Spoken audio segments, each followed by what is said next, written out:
Voici une vidéo pour vous expliquer comment appliquer un pourcentage. Ici, je dois trouver ce que représente 30% de 40 euros. Donc, quelle somme représente 30% de 40 euros? Somme d'argent, bien sûr. Ce que je vais faire, c'est que 40 euros, ça correspond à 100%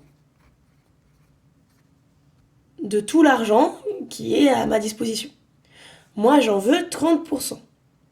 Donc, je vais mettre 30% ici. On va refaire un produit en croix. 40 fois 30 sur 100. J'écris 40 fois 30 sur 100. Ces trois nombres sont tous dans la table de 10.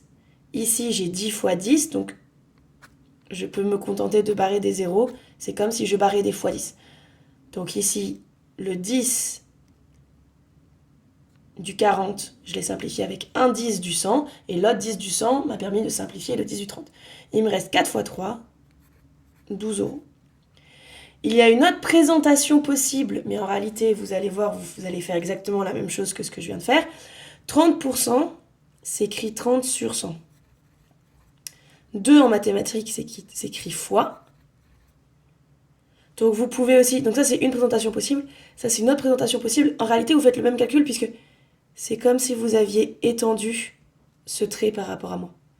Donc en réalité, vous allez simplifier tout comme j'ai fait précédemment par des zéros et obtenir 12.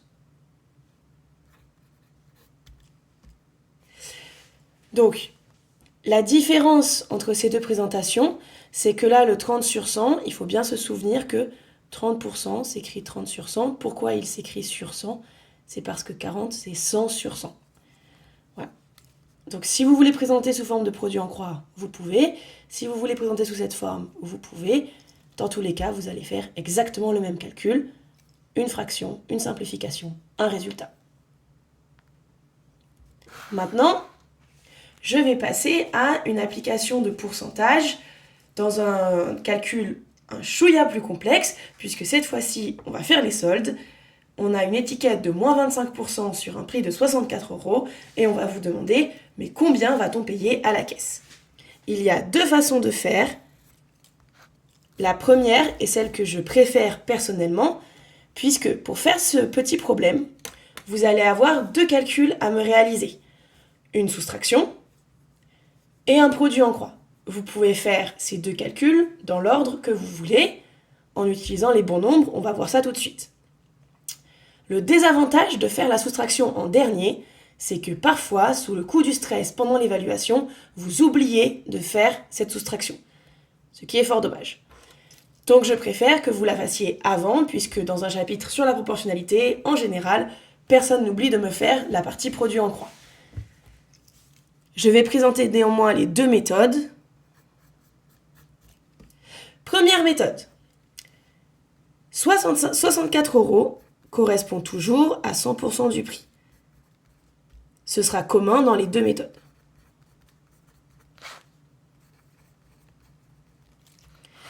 La grande différence entre les deux méthodes.